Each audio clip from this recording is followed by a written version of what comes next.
So we need dinner rolls for dinner tonight, and the recipe that I use is in my book, The Ultimate Preserving Guide to Fill Your Pantry, by me on Rabbit's Farm. You can buy it on Amazon. But anyhow, the dinner roll recipe is on page 99 and 100. So I gotta get flour out, rapid rise instant yeast. I buy my yeast in bulk generally, and I keep it in a jar in the refrigerator. That way it kind of helps keep it fresh longer. So that's my yeast there. Sugar, salt, warm water, tablespoon of softened butter, and an egg at room temperature, which my eggs are always room temperature because I leave them set out because they're fresh. So let's get these ingredients all gathered up. Okay, now it says here to combine 3 cups of flour together. Here you go. The yeast, sugar, salt, warm water, milk, or warm milk. Dude, I can't read. I totally thought that said water earlier. Warm milk, not water. Butter and the egg in a bowl. Mix the flours incorporated real good. Scrape the sides down. Add half a cup more. Blend again. And then repeat. Add another half cup until I get a ball of dough that's kind of sticky. So that's what we're fixing to do now, is to get this going. And now I have to warm milk slightly. So for some reason I'm thinking it says water. Crap, I don't know. Anyhow, 1.5 cups of warm milk and softened butter. I got that ready. Just not the milk part. So let's get her going. Alright, 3 cups all-purpose flour. Try not to keep my arm in y'all's way here.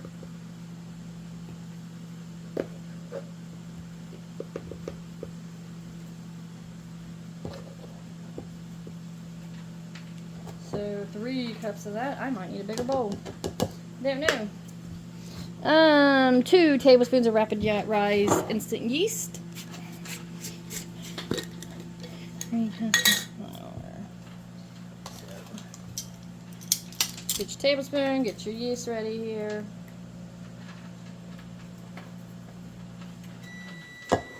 That's my milk warming up.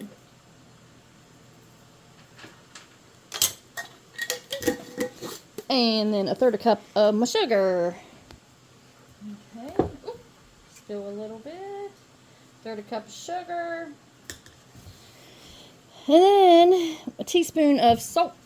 For these, I just generally use iodized salt just because I've got it on hand. And because it's just what it is. It is. It's used. It's not coarse like my sea salts usually are. If you'll use sea salt, good. I tend to try to only use sea salt unless I'm baking something. Anyhow, whatever. 1.5 cups of warm milk. Alright, here's my milk. It's kind of room temperature-ish warm now. Yeah, my bowl. This ain't the bigger one I thought it was. It's gonna be fun. And the butter, which is softened. Kind of melty, but softened. 5 tablespoons of that. We just use sticks of real butter, so that's easy to measure off. Let me scrape this all out of here because you gotta love your butter. And 1 room temperature egg.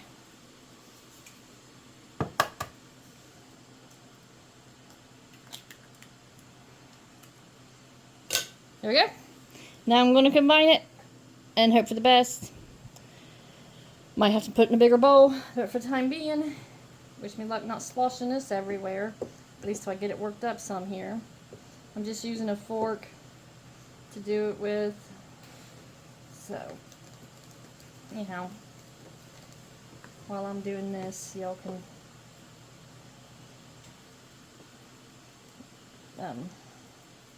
watch it here. But yeah, so anyhow, get this combined up good.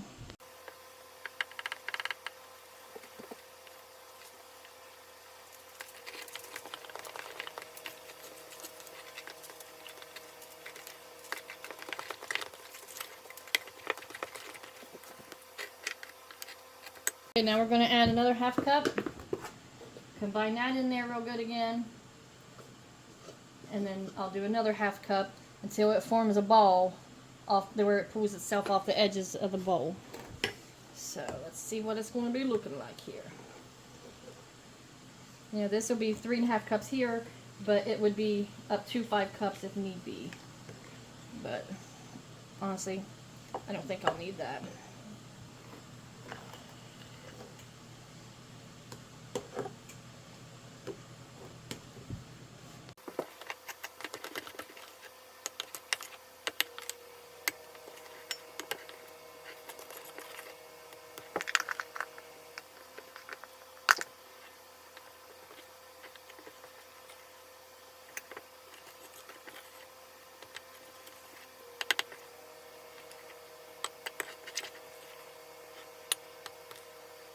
Okay, at this point I've added the 2 half cups, putting me up to 4 cups total of flour.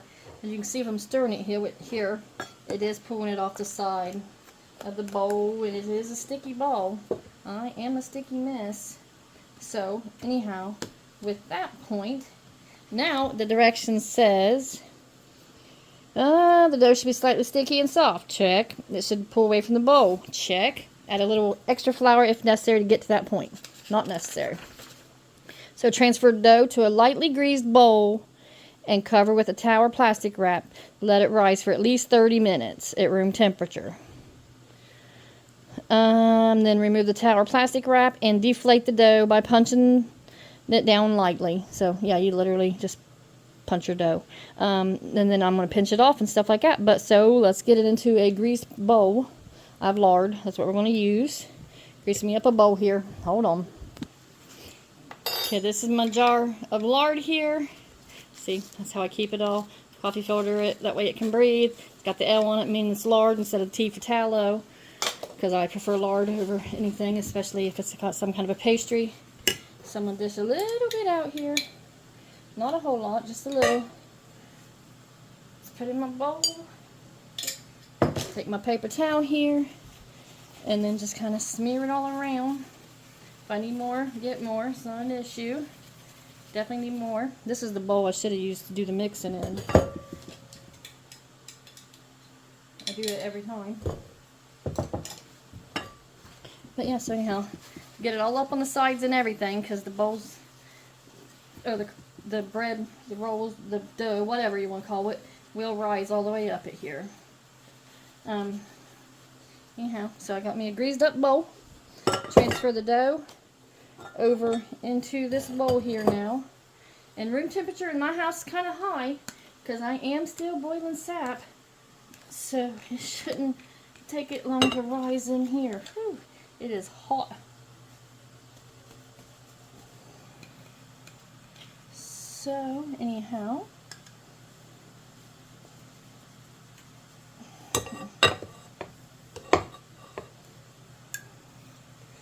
be easier if I got a rubber spatula, but you know, whatever.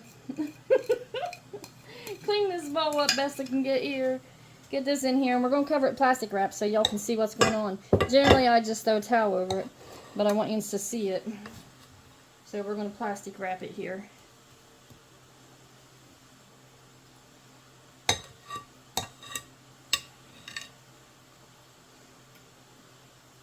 Okay, let me get that for us. Okay, plastic wrap. Just cover it. Here we go, and I'm just going to leave it set right here on the counter where I got my mess made.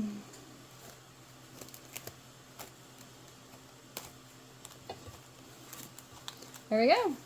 That's it. Now we'll wait a half hour, see what she's doing rising wise, and we'll take her from there. But for now, we just let her rise. We are waiting for the rest of the time for the dough to finish rising here. I'm going to go ahead and grease up this 13x9 cake pan. So, again, I lard it. Now, I'm not going to do 24 rolls. I'll do 12, and then I'll put the other 12 in the freezer. I'll show you how I freeze those also. But, anyhow, grease up this here pan. Because then when that's done, I punch it down, then I got to pinch off and make little rolls to put in here. It's supposed to make 24. I never get that number right. Either too big, too little, whatever. So, anyhow, and then it has to rise for another half hour once it's on here. But, as you can see, grease that up. Ready to go there. So now we just hurry up and wait for the time to be up. You can tell it has risen some, not a lot. That's the reason for the warm milk. The warmness in that activates the yeast to make it start rising. So it could have been a little warmer. But honestly, I'm not overly picky about it. But if you want good, beautiful rising stuff, make your liquids a little warmer. Okay. Oop. Tipping myself over here. So it's been a little over a half hour. So now it is time to punch it down. And then to pinch off pieces and roll into balls. And then I'll place that in a lightly greased 13x9. Cover that with a towel or plastic wrap again. And then it will set for another 30 minutes at room temperature. So let's get to punching and pinching. You can see how much it did rise up in here. Okay, and then you literally just punch it down. Ooh, I recommend you put some lard on your hands. Yep, it's sticky alright. Okay, so, yep, see, that's what you do when you make pizza dough. Because I always lard up my hands so it don't stick. Shoulda. I knowed better. So let me get this rinsed off and then we're going to lard up our hands. Okay. I don't know why I'm not thinking. It's because I got too much going on. Yes, anyhow. And you know what? Lard and tallow, it's a great hand moisturizer anyhow. So it works out great. Anyhow, pinch you off a piece to be your desire. Because mind you, it will bake again when it's, or it will rise again as it's baking. So just make your dough balls the size you want. Place them in there. Those are about the size I like. If you buy that, I don't even know what brand it is at the store. I haven't bought rolls in forever. But yeah. Anyhow, I'm gonna make myself up here about a dozen of these. Put them in here, and then the rest we'll put up to freeze. So I'm just gonna spend some time and roll these out. Okay, I did up 10 of them. They ain't touching. They'll rise some more, and then they'll get bigger when they bake. So, anyhow, cover those up with plastic wrap or towel, whichever you got, whichever you prefer. I'm just reusing this same piece of plastic wrap in here. And then they will set for a half hour. And then it is $375 for 12 to 15 minutes to bake them. So, there you go. Half an hour on that, and then they'll go in the oven when I am ready. $375, 12 to 15 minutes, and then you just put some melted butter over them, and then you got delicious homemade dinner rolls. Okay, so it's been like way over a half hour. These look like big fluffy biscuit things, so I'm gonna put them in the oven 12 to 15 minutes. Get them the rolls at 12 minutes. We're gonna go probably 3 more, see what it looks like. 3-4 more minutes. They're starting to get golden, except for them 2 big honking ones in the back. Oop, yep, they're done enough. But they don't look as good as I remember them being before. Anyhow, get them in here. Melt butter all over them. Yeah, I don't know what I've done different this time. I mean, they still look good. They just don't look like before stuff. Oh, I stabbed that one.